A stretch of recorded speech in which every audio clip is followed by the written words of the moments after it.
So in this chapter, we have to learn mainly about colligative property.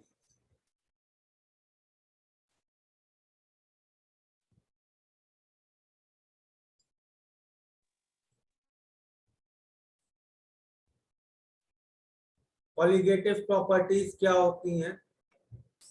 देखो, जब हम solvent में solute डाल के एक सॉल्यूशन बनाएंगे तो सॉल्वेंट की कुछ प्रॉपर्टीज बदलेंगी, करेक्ट? जैसे सॉल्वेंट की डेंसिटी बदलेगी, उसका बॉइलिंग पॉइंट बदल जाएगा, correct?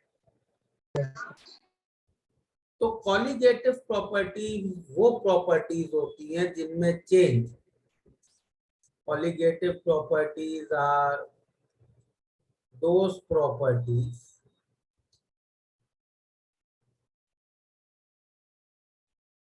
change in which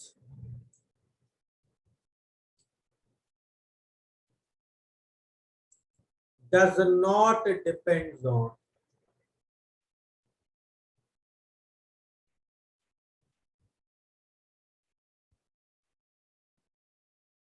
the identity of solute.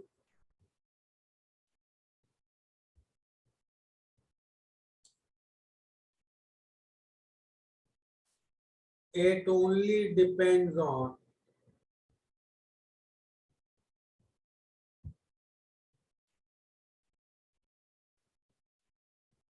amount of solute.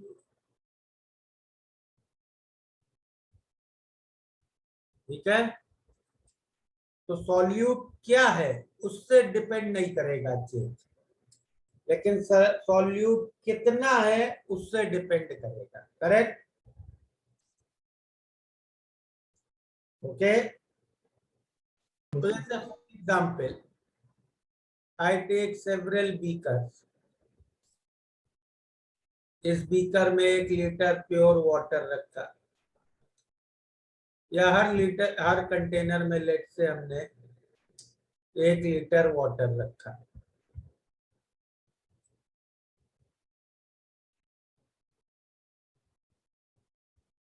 Correct? इसमें मैंने 1 मोल NaCl डाला, इसमें 1 मोल KCl,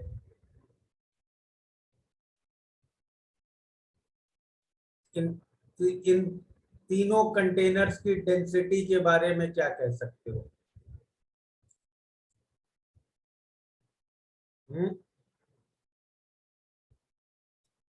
Are all the 3 densities same? Are any 2 same? No, sir. तीनों D3 is greater than D2 is greater than D1. तीनों unequal है? Yes, sir. Yes, sir. Yes, sir. So I can definitely say that density is not a colligative property, correct? Yes, sir. Boiling point में आए, क्या इनके boiling point same है? No, sir. But ये दोनों boiling point same है, तो मतलब boiling point is not depending on the identity of solute. Boiling point इस पे नहीं डिपेंड कर रहा है ना कि सॉल्यूट NaCl है कि KCl है, करेक्ट? So वो boiling point same कैसे हुए? वो सेम आता है, वो फैक्चुअली मान, okay? Okay, sir. So now we can say that boiling point is a colligative property, Yes, sir. correct? Yes. इस पे डिपेंड नहीं कर रहा है ना कि सॉल्यूट NaCl है या KCl है। क्लियर है ये? अच्छा, मान लो एक और, मान लो इस सॉल्यूशन का बॉइलिंग पॉइंट 102 डिग्रीज है, इसका तुम्हें मालूम है 100 डिग्रीज, इसका भी 102 डिग्रीज है। मान लो एक और कंटेनर लेते हैं, फिर 1 लीटर वाटर, और इसमें डालते हैं 1 मोल ग्लूकोज, इसका बॉइलिंग पॉइंट कितना होगा? अब तो हम लोग प्रूफ कर चुके हैं boiling point is a colligative property. 102. 102. इसका बॉइलिंग पॉइंट होगा 101 डिग्री सेंटीग्रेड। क्लियर है? किस पे डिपेंड करता है? अमाउंट पे। यहाँ कितना अमाउंट डाला तुमने फोर्थ बीकर में? 1 सॉल्यूट का 1 मोल। थर्ड बीकर और सेकंड बीकर में कितने डाला?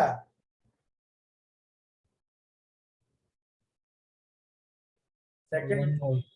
नहीं, सेकंड बीकर में तुमने 1 मोल नहीं डाला है। सेकंड बीकर में तुमने 2 मोल्स डाला है। 1 मोल NaCl जब पानी के अंदर जाएगा तो वो कैसे एग्जिस्ट करेगा? 1 mole plus SO plus or 1 mole Cl minus. 1 mole Na plus 1 mole Cl minus. और ये प्रॉपर्टी तो बस ये देख रही है कि पानी को छोड़ के दूसरे पार्टिकल्स कितने मोल हैं। उसको इस चीज से फर्क ही नहीं है वो पार्टिकल Na प्लस के हैं, Cl माइनस के हैं कि NaCl के हैं कि ग्लूकोज के हैं। समझ रहे हो? वो तो वो प्रॉपर्टी से फॉरेन पार्टिकल्स देख रही है। तो सेकंड बीकर में एक्चुअली फॉरेन पार्टिकल्स कितने हैं? 1 mole. 2 2 मोल। मोल 2 mole. Sorry, 2 mole. Third beaker में भी 2 मोल है। Yes, sir. 2 मोल से 2 डिग्री का राइज मिल रहा है तो 1 मोल से 1 डिग्री का राइज। सही है? Yes, sir. समझ में आ गया? तो कॉलिगेटिव प्रॉपर्टीज डिस्कस करने के लिए it is very necessary that we take care of dissociation और एसोसिएशन। तो उसको अकाउंट में लेने के लिए हम लोग एक टर्म इंट्रोड्यूस करते हैं which is called as Van Hoff factor, जिसको हम डिनोट करेंगे I से। ठीक है? तो वैन हॉफ फैक्टर को मैथमेटिकली हम लोग कैसे देते हैं? I is equal to 1 plus y minus 1 into alpha. Okay? इसमें y is number of particles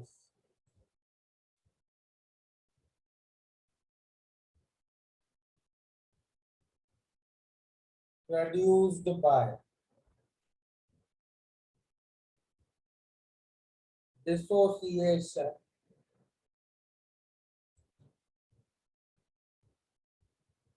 or association of one solute molecule. ठीक है? ओके? और अल्फा क्या है? Alpha is degree of dissociation और एसोसिएशन। ठीक है? तो जैसे अभी NaCl टाइप का सॉल्यूट डिस्कस किया, NaCl कैसे डिसोसिएट होता है? Na plus plus Cl minus. तो इसके लिए y कितना होगा? 2। एक NaCl से 2 पार्टिकल्स मिलना है। या जैसे अगर मान लो मेरा पास सॉल्यूट होता है एल्यूमिनियम सल्फेट, ये कैसे डिसोसिएट होता? करेक्ट? इसके लिए y क्या होगा? 5. 5। करेक्ट? समझ में आया? Yes, sir. Yes, sir. अच्छा, मान लो एसिटिक एसिड है मेरे पास, कैसे डिसोसिएट होता है? CH3COO minus plus H. y कितना होगा? 2. 1 अल्फा क्या होगा सर? अल्फा तो डिसाइड करेंगे गिवन वैल्यूज से। इसका तो अल्फा 1 से कम ही होगा, वीक एसिड हमें मालूम है। Okay yes sir, yes sir. अच्छा, ये तो चलो हो गया एसिटिक एसिड को अगर मैंने पानी में डिसॉल्व किया, लेकिन एसिटिक एसिड को अगर बेंजीन में डिसॉल्व करें, बेंजीन में क्या होता है, सारे कार्बोक्सिलिक एसिड्स डाइमराइज कर जाते हैं, तो दो एसिटिक एसिड के मॉलिक्यूल कंबाइन होके डाइमर बना देते हैं। इस केस में ये एसोसिएशन हो गया, करेक्ट। अभी तक हम लोगों ने एग्जाम्पल्स देखे थे डिसोसिएशन। और ये एग्जाम्पल है एसोसिएशन का। तो इसका वाई कितना होगा बताओ जरा। 1 1 क्यों होगा भाई, हाफ होगा। क्या लिखा है, एक सॉल्यूट मॉलिक्यूल से कितने पार्टिकल, यहाँ दो मॉलिक्यूल से एक पार्टिकल मिल रहा है ना, Yes, sir. एक मॉलिक्यूल से half particle, correct. Yes, sir. आई का सिग्निफिकेंस क्या है, देखो आई का सिग्निफिकेंस सिंपली ये है कि तुम कह सकते हो कि अगर n मोल्स सॉल्यूट तुमने डाले, n मोल्स सॉल्यूट डाले हैं, तो कॉलिगेटिव प्रॉपर्टी कैलकुलेट करते समय क्या करोगे, ni से करोगे, ni मोल्स ऑफ पार्टिकल्स बना देगा, करेक्ट। ठीक है सर, ये नहीं समझा। भाई, 1 मोल NaCl डाला तो कॉलिगेटिव प्रॉपर्टी के लिए पार्टिकल कितने हो गए, 2 मोल, क्योंकि NaCl का वेंट ऑफ फैक्टर 2 होगा, उसका Y2 है और अल्फा 1 है, करेक्ट। यस।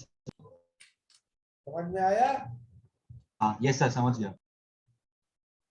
और I को यू कैन ऑल्सो से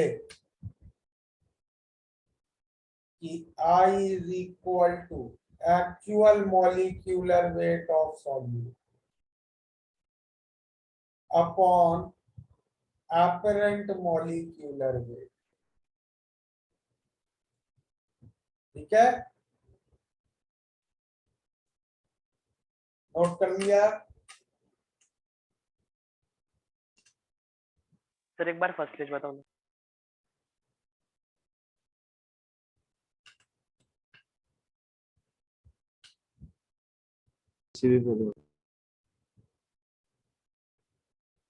हो गया। सर इसके प्रीवियस वाला।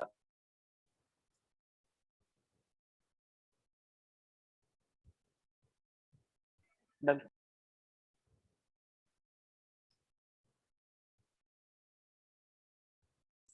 तो चलो कॉलिगेटिव प्रॉपर्टी स्टार्ट करते हैं। पहली कॉलिगेटिव प्रॉपर्टी है एलिवेशन इन बॉइलिंग पॉइंट।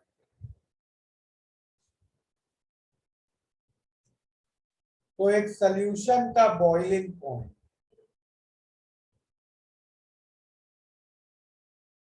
हमेशा प्योर सॉल्वेंट से ज्यादा होता है, ठीक है। Is this point clear? Yes, sir. Yes. और इन दोनों बॉइलिंग पॉइंट्स में जो डिफरेंस है that we give as delta T as KBMI। m तो मालूम है क्या है, m याद है, स्मॉल m क्या होता था, Modality. मोलालिटी। मोलालिटी की डेफिनेशन याद है क्या थी, molality Moles per kilo. Moles of solute per kilogram of solvent. Solvent per kilo. आई है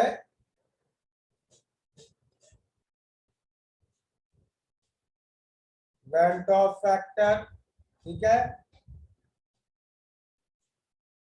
Kb is called as molar boiling point elevation constant, और Kb के लिए भी एक फॉर्मूला यूज करते हैं। Kb का formula R T not square by 1000 LV, और यहाँ पे टी नॉट है normal boiling point of pure solvent, LV is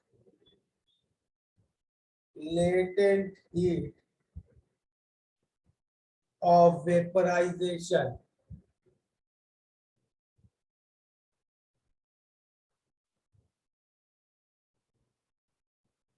per gram of solvent।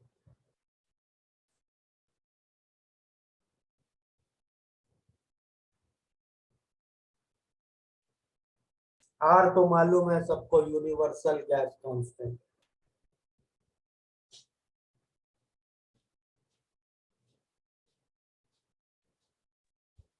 Note कर लिया ये?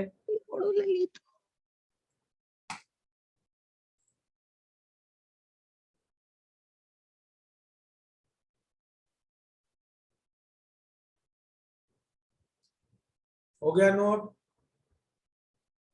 एक minute. No, sir. Delta T किसका चेंज इन टेम्परेचर है? डेल्टा टी दोनों बॉइलिंग पॉइंट्स के बीच का डिफरेंस है। Okay sir.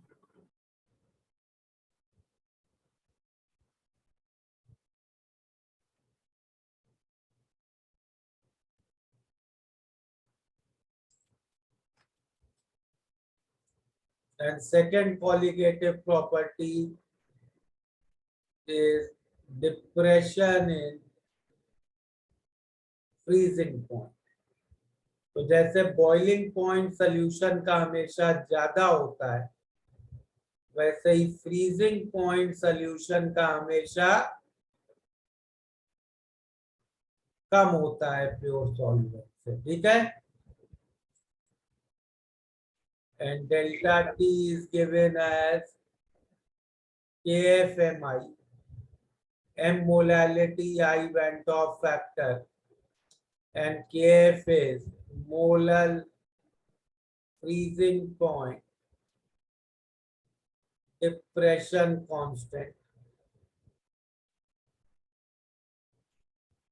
It is given by R T naught square by 1000 LF, where T naught is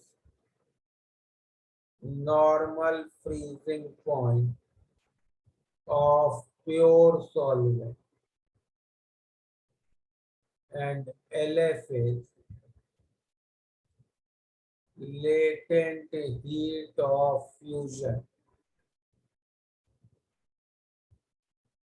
per gram of solvent, ठीक है।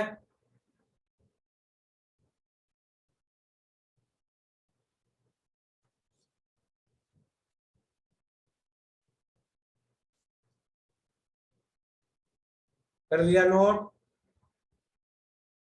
No, sir. चलो इन दो प्रॉपर्टीज पे थोड़ा प्रैक्टिस करते हैं। जिन लोगों ने नोट कर लिया है, दे open FBS and start attempting from problem 7 to 19।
हो गए कंप्लीट?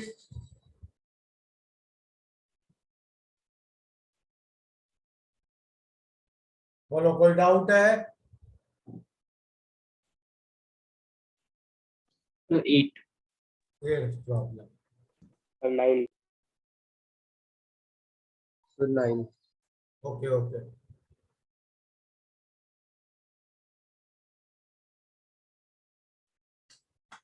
एट्थ प्रॉब्लम देखते हैं पहले। Can anybody read out eighth problem? X gram of urea and Y gram of glucose are dissolved in 1000 gram of water. In a second experiment, Y gram of urea and X gram of glucose are dissolved in 1000 gram of water. The depression of freezing point in the first case is twice the depression in the second case. Calculate the ratio X6:1. Okay, तो पहले solution में delta T कितना होगा? KF into molality करना है हम लोग को, करेक्ट? मोलालिटी क्या होता था?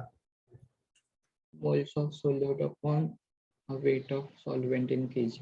तो सॉल्वेंट का वेट तो 1000 ग्राम मतलब 1 kg दिया है, करेक्ट?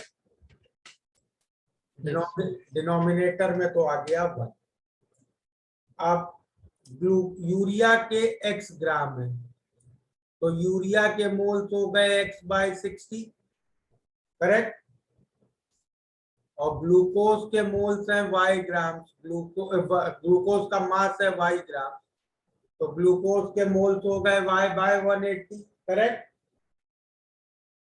और पानी में तो दोनों डिसोसिएट करते नहीं है, तो दोनों का वेंट ऑफ फैक्टर 1 ही रहेगा, तो यही मोल्स ही हो गए सॉल्यूट के। तो टोटल मोल सॉल्यूट कितने हो गए? ठीक है। Yes, sir. और सिमिलरली दूसरे सॉल्यूशन में क्या हो गया है? अब तुमने यूरिया y ग्राम्स ली है, ग्लूकोज x ग्राम्स लिया है, करेक्ट? ठीक है। Yes, sir. हाँ, sir. और तुम्हें दिया है फर्स्ट केस में delta T is double of second case, correct? तो इन दोनों को डिवाइड कर दो,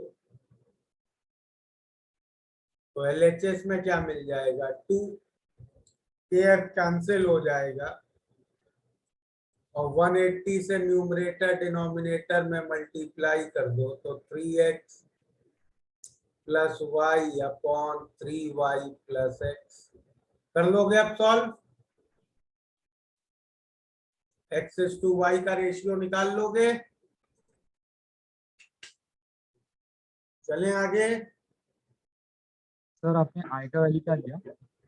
बेटा ग्लूकोज, यूरिया, ये सब ऑर्गेनिक कंपाउंड्स है ना,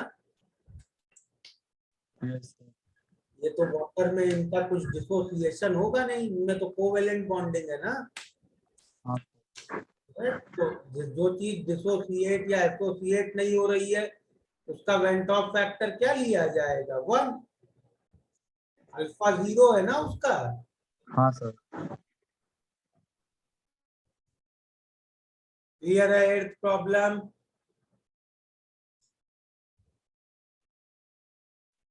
nine. Can anybody read ninth problem?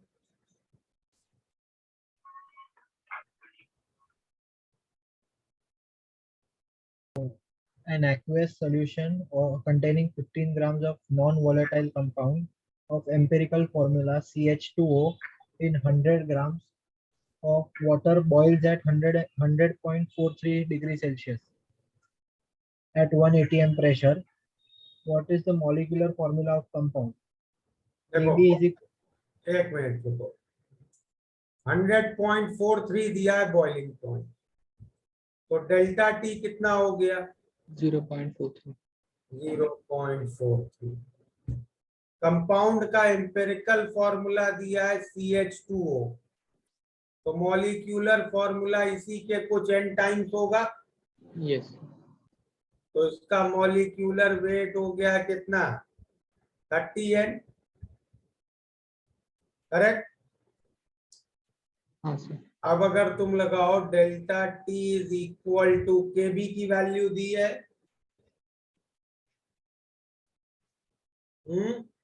हाँ सर 0.512 0.512 0.512 इनटू मोलैलिटी लिखते हैं। सॉल्यूट का कितना मास दिया है 15 ग्राम upon molar mass 30n। Solvent का कितना मास दिया है 1000 ग्राम 1000 ग्राम, तो मतलब 1 kg। So 100 ग्राम। 100 ग्राम तो 0.1 करो, आ जाएगा इससे n की वैल्यू हाँ सर 6। क्लियर है ये।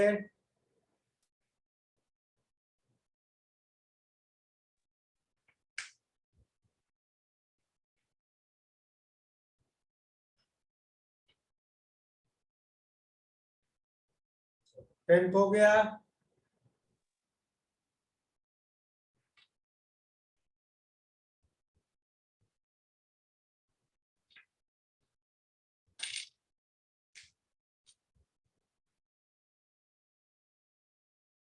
सर 10th में डाउट है। क्या डाउट है टेंथ में, क्या नहीं हो रहा है टेंथ में?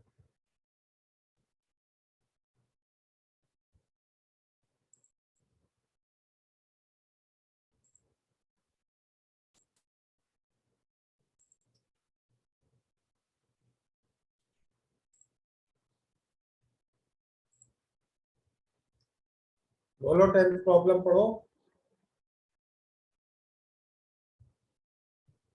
If 30 grams of a solute of molecular weight 154 is doubled in 250 grams of benzene, what will be the boiling point of resulting solution under atmospheric pressure? The molar boiling point elevation constant for benzene is 2.61 degrees centigrade meter inverse, and the boiling point of pure benzene is 80.1 degrees Celsius. सबसे पहले क्या करेंगे हम लोग, delta T निकालेंगे, correct. हाँ sir. Delta T निकालने के लिए के बी दिया है 2.61। मोलैलिटी कैसे लिखेंगे, बेंजीन का मास है 250 ग्राम मतलब 0.25 kgs, अग्रीड। और सॉल्यूट के मोल्स कितने हैं 30 ग्राम। 154। हाँ, अब यहाँ पे तुम्हें देखो मॉलिक्यूलर वेट दिया है 154, करेक्ट। हाँ सर। लेकिन प्रॉब्लम बोल रहा है मॉलिक्यूलर वेट इज डबल, मतलब 254। एपरेंट मॉलिक्यूलर वेट 2 टाइम्स है। तो वेंट ऑफ फैक्टर कितना हो गया, देखो वेंट ऑफ फैक्टर की एक डेफिनेशन थी, actual molecular weight upon apparent molecular weight. तो प्रॉब्लम बता रहा है apparent molecular weight is 2 times actual molecular weight, तो आई कितना हो गया 1/2। हाफ, तो आई को हाफ रख दो, इससे डेल्टा टी आ जाएगा। Yes sir. फिर बॉइलिंग पॉइंट सोल्यूशन का कैसे लिख सकते हो, boiling point -80.1 equal minus two नहीं भाई है, प्लस सोल्यूशन का बॉइलिंग पॉइंट ज्यादा होता है 80.1 प्लस डेल्टा टी, ठीक है। तो नहीं, मैं उल्टा बोला था बस। चलो तो 10 तक हो गए, 18 तक अटेम्प्ट कर लिए हैं सारे, 19 तक। चलो करो जल्दी कंप्लीट करो आगे अब।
हो गए 19 तक कंप्लीट।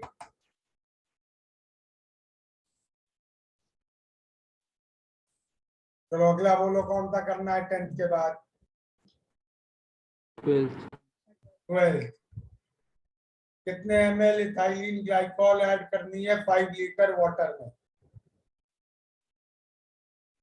और हमें -20 चाहिए फ्रीजिंग पॉइंट। क्लियर? Yes. तो डेल्टा टी हमें चाहिए 20, that should be equal to KFMI। KF कितना दिया है 1.86. वाटर कितना है 5 लीटर। वाटर की डेंसिटी 1 kg पर लीटर, तो 5 लीटर वाटर मतलब 5 kg वाटर। करेक्ट? Yes. और मास कितना हो गया, सॉरी मोल सॉल्यूट के, उसकी डेंसिटी दी है 1.12 ग्राम पर सीसी। तो मान लो अगर VML लिया तो 1.12 इंटू V, ये मास हो गया। करेक्ट? अच्छा. By molar mass ethylene glycol का 62, तो इससे V कैलकुलेट कर लेंगे, ये निकालना। ठीक है?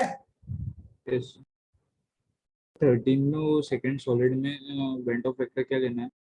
इसमें 13th में वो उसने सेकंड स्टेटमेंट में सॉलिड का वेंट ऑफ वेक्टर क्या लेना 10th प्रॉब्लम में पूछ रहे हो। है? 13 13th प्रॉब्लम में एसीटोन का वेंट ऑफ फैक्टर क्या लोगे, बेंजीन में? एसीटोन का 1 होगा, लेकिन सॉलिड उसने बाद में बोला ना कि सॉलिड का भी लेना है। देखो 13th प्रॉब्लम में क्या दिया है, 1.4 gram acetone dissolved in 100 gram benzene freezes at 277.13, while pure benzene freezes at 278.4. 1.87 gram of solid A dissolved in 100 gram of benzene freezes at 277.2. Find molecular weight of A. भाई benzene जो है ना, benzene एक non polar solvent है, ये मालूम है? yes तो बेंजीन के अंदर कोई भी चीज डिसोसिएट नहीं करती है। yes ओके, तो सबका ए का भी और एसीटोन का भी, दोनों का वेंट ऑफ फैक्टर 1 ही लिया जाएगा। एसीटोन का तो हाफ हो जाएगा ना। है? एसीटोन का मतलब वो बेंजीन में एसोसिएट नहीं कर जाएगा। नहीं, एसोसिएट तो सिर्फ कार्बोक्सिलिक एसिड्स करते हैं। yes sir कर लोगे कि करना है 13? नहीं सर हो गया। हो गया।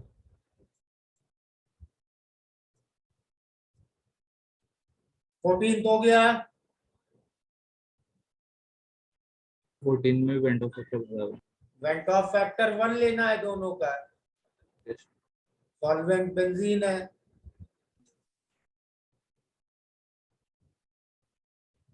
नेक्स्ट कौन सा डिस्कस करना है?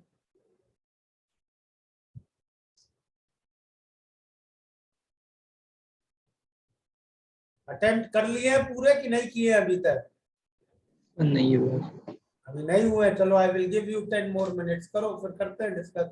ये 16 to 19 अच्छे प्रॉब्लम्स हैं, इनमें जरा दिमाग लगाओ ढंग से। So 11th में डिग्री ऑफ एसोसिएशन कैसे निकालते? अल्फा आई निकाल लिया है? Yes sir. तो अगर आई निकाल लिया है, फिर क्या दिक्कत है भाई? 11th प्रॉब्लम में डेल्टा टी तुम्हें कितना दिया है? 1.5. 5, और के बी कितना दिया है? के बी निकालना पड़ेगा, पहले के बी निकालो। 8.314 इंटू 353 का स्क्वायर अपॉन 1000 इंटू 395, ये kb आ जाएगा। Yes, sir. इंटू फिर मोलालिटी लिखो 0.1112 बाय 122 मोल्स हो गए बेंजोइक एसिड के, और 1 kg बेंजीन है इंटू वेंटॉफ फैक्टर आई, इससे आई आ गया। हाँ sir. I is equal to 1 plus half minus 1 into alpha, इससे अल्फा निकालो। Okay, sir. चलो take 10 minutes, will discuss 16 to 19, करो उनको ढंग से अटेंड।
चलो अब डिस्कस करते हैं। 16th प्रॉब्लम करें पहले। Yes sir. 16th प्रॉब्लम का अप्रोच समझो। एक मोनोबेसिक एसिड है। मोनोबेसिक एसिड का फॉर्मूला क्या होगा जनरल? HA टाइप का एसिड लेंगे, उसको हमने डिसॉल्व किया 100 ग्राम वाटर में। फ्रीजिंग पॉइंट कितना कम हो गया? 0.168। करेक्ट। इसकी इक्वेशन कौन बता रहा है मुझे? बताओ क्या इक्वेशन बनेगी इसकी? तो पहले तो 0.168 equal to 1.86 into 1 upon molecular weight into 1000 by 100. नीचे क्या आएगा? 0.1 0. into I. आई कितना होगा सोचो? 2। I2 कैसे होगा बेटा? Y2 होगा। हाँ सर सर राइट। तो I हो गया 1 + 2 - 1 into alpha. Yes sir. Alpha निकालना है हम लोगों को। करेक्ट। Yes. यश, ये यश के नाम से कोई स्पैमर है क्या? सर मेरे नाम से तो स्पैमर है। रिमूव करो यश उसको। रेस करो अपना हैंड। सर गलती से माइक चालू हो गया। स्पैमर नहीं है वो, दूसरा कोई है। Okay sir. ओके ना, चलो। हाँ, दूसरी इक्वेशन कौन बता रहा है? अब एक वॉल्यूमेट्रिक की इक्वेशन दी है, इसी एसिड को एक बेस से टाइट्रेट कर रहे हैं। करेक्ट। Yes, sir. तो उसमें क्या दिया? 0.2 ग्राम एसिड है, तो एसिड के मोल्स हो गए 0.2 बाय मॉलिक्यूलर वेट। मोनोबेसिक है तो n फैक्टर 1। Yes, sir.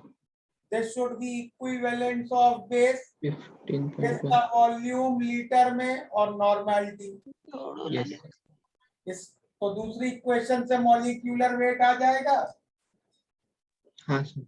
उसको पहली इक्वेशन में सब्स्टिट्यूट करोगे तो अल्फा आ जाएगा।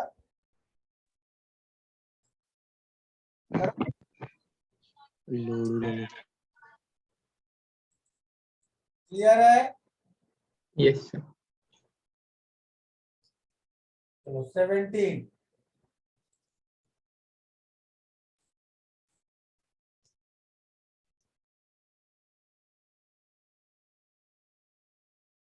किसी ने किया? हाँ सर, वो y की सर वैल्यू मैंने I3 निकाला बट उसके आगे कुछ प्रॉब्लम हो गई। चलो, डेल्टा टी कितना दिया है? 0.558. 558। KF 1.86. 1.86 molality 0.1. 0.1 into went of factor. Went of factor कितना आ गया? 3. 3 3। अल्फा दिया है 100%, 1. y भी 3. तो वाई कितना आ गया? 3. यहाँ तक क्लियर है? Yes. अब देखो, तुम्हें कंपाउंड क्या दिया है? करेक्ट। हाँ सर. इसमें कैटायन क्या है? कोबाल्ट। कोबाल्ट का कौन सा है? 3. और ये किससे किससे कनेक्ट हो रहा है? सर 3Cl और XNH3 सर। XNH3. देखो, ये जो डी ब्लॉक के कैटायंस होते हैं ना, ये डी ब्लॉक का कैटायन है ना कोबाल्ट 3+। हाँ सर. डी ब्लॉक के कैटायंस में एक स्पेशल प्रॉपर्टी है, वो कैटायन है तो आयनिक बॉन्ड किसी भी एनायन से बना सकते हैं। करेक्ट? यस और नो? कैटायन और एनायन के बीच आयनिक बॉन्ड बन सकता है ना? हाँ सर. Yes sir. तो इनके बीच आयनिक बॉन्ड बन सकता है। लेकिन डी ब्लॉक कैटायन के पास एम्प्टी ऑर्बिटल्स भी होती है। ओके, तो उन एम्प्टी ऑर्बिटल्स में कोऑर्डिनेट बॉन्ड भी बन सकता है। ऐसी कोई चीज जिसके पास लोन पेयर हो वो उससे कोऑर्डिनेट बॉन्ड भी बना सकती है। अमोनिया के पास लोन पेयर है हाँ या कोबाल्ट 3+ से कोऑर्डिनेट बॉन्ड बना सकता है। Cl- के पास लोन पेयर है, हाँ 4 लोन पेयर है उसके पास, तो करेक्ट। यस तो Cl- भी कोऑर्डिनेट बॉन्ड बना सकता है। तो अमोनिया तो पक्का कोऑर्डिनेट बॉन्ड ही बनाएगा, लेकिन Cl- में चॉइस है, वो आयनिक बना सकता है या कोऑर्डिनेट बना सकता है। ठीक है, कितनी बात क्लियर हुई? Yes sir. Yes, sir. तो अब इसके पॉसिबल फॉर्मूले क्या क्या हो सकते हैं? देखो, जो कोऑर्डिनेट बॉन्ड बनते हैं ना वो हम स्क्वायर ब्रैकेट के अंदर लिखते हैं, और जो आयनिक बॉन्ड होते हैं वो स्क्वायर ब्रैकेट के बाहर। ये तरीका होता है कोऑर्डिनेशन कंपाउंड्स को लिखने का। तो अब कितने क्लोरीन आयनिक बॉन्ड बना रहे हैं? हो सकता है तीनों क्लोरीन आयनिक बनाए, हो सकता है 2 क्लोरीन आयनिक बनाए और 1 क्लोरीन कोऑर्डिनेट बनाए। करेक्ट। यस हो सकता है 2 क्लोरीन मतलब 1 क्लोरीन आयनिक बनाए और 2 क्लोरीन कोऑर्डिनेट बनाए, और हो सकता है तीनों क्लोरीन कोऑर्डिनेट बनाए। Correct. Yes sir. Coordination number क्या दिया है? 6। कोऑर्डिनेशन नंबर का मतलब कितने कोऑर्डिनेट बॉन्ड है। तो पहले केस में अगर तीनों क्लोरीन ने आयनिक बना लिया तो 6 कोऑर्डिनेट बॉन्ड किससे बनेंगे? NH3 से। तो NH3 6 होने पड़ेंगे। करेक्ट। दूसरे केस में ऐसे ही बताओ कितने NH3 होने पड़ेंगे?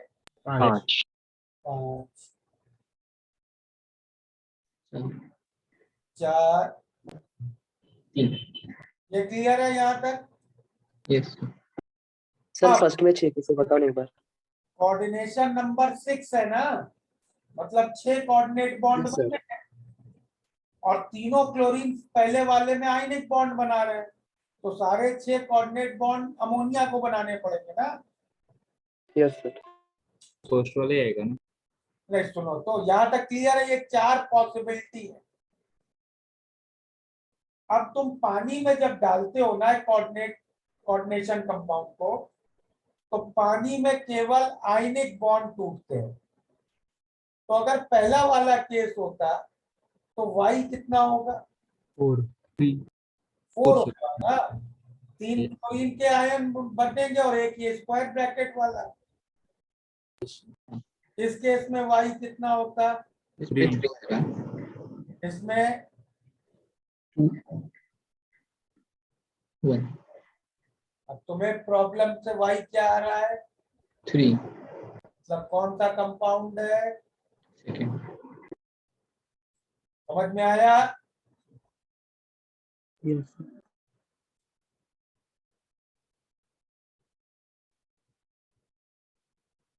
क्लियर है? Yes sir. यस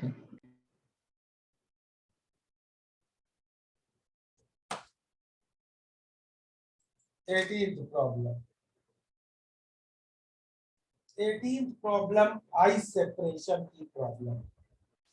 देखो, एक सॉल्यूशन को जब तुम उसके फ्रीजिंग पॉइंट से कम पे कूल कर दोगे तो क्या होगा? फ्रीजिंग होगी। करेक्ट।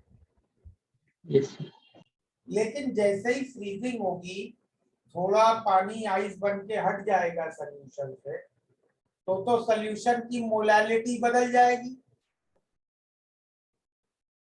यस और नो? मतलब फ्रीजिंग होगी तो सेपरेट क्यों होगा? भाई सॉल्यूशन होमोजीनियस है ना, सिंगल फेज सिस्टम। सॉलिड बन गया तो सॉलिड तो वो एक अलग फेज है। हाँ ओके हाँ सर और थोड़े सोल्यूशन में हम मानेंगे, करेक्ट।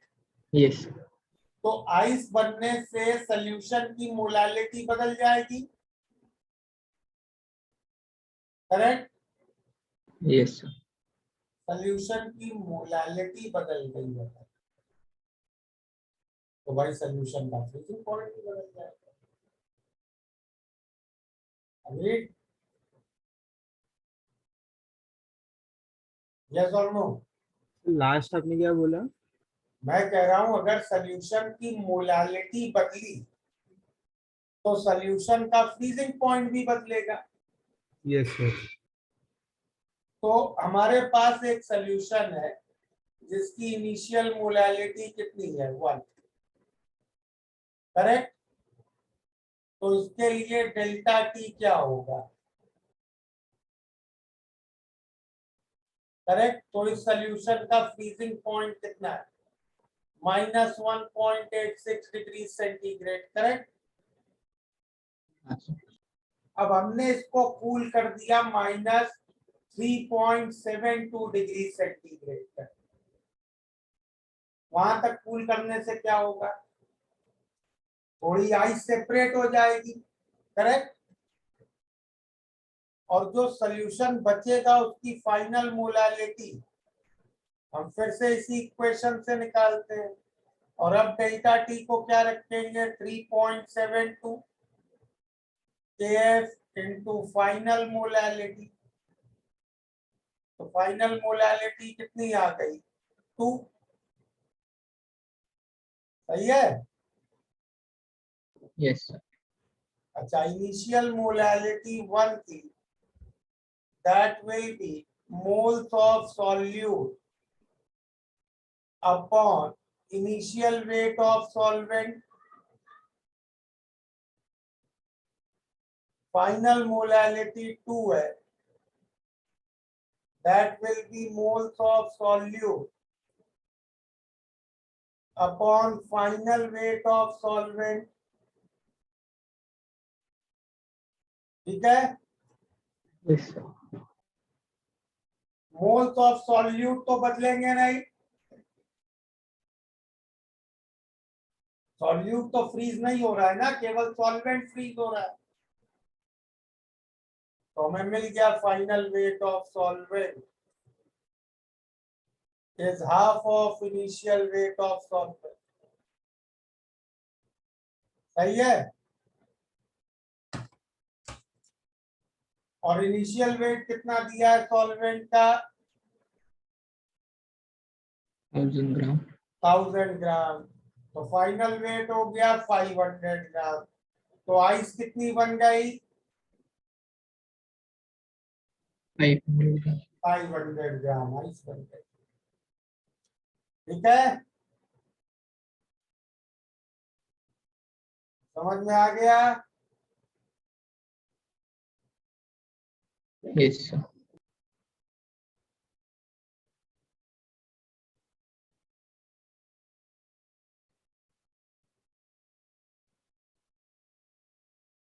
कर लिया नोट?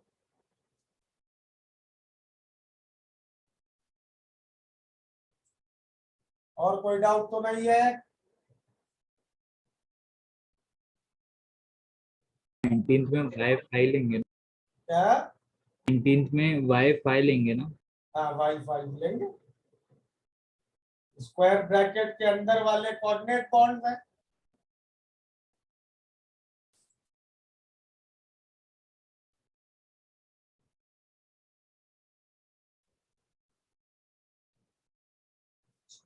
ओके, नाउ होमवर्क में ऑब्जेक्टिव 1 to 40 कंप्लीट करना, ठीक है। नहीं 1 to 40 मत करो, रुको, 1 to 20 करना, okay. Yes sir 1 to 20 complete करो ऑब्जेक्टिव के लिए होमवर्क। और डाउट क्लास है क्या इस वीक की नहीं है? नहीं है सर। नहीं है, चलो फिर नेक्स्ट वीक जब होगी तब करेंगे। और नेक्स्ट क्लास में हम लोग जो रिमेनिंग दो प्रॉपर्टीज है, ऑस्मोटिक प्रेशर और वेपर प्रेशर, वो करेंगे। ठीक है, ओके। FBO के 1 to 20 बोले ना? हाँ, FPO 1 to 20 ओम तक में करना। Okay, sir. Thank you. चलो we'll stop here today, okay? Bye everybody. Thank you, sir. Bye, sir.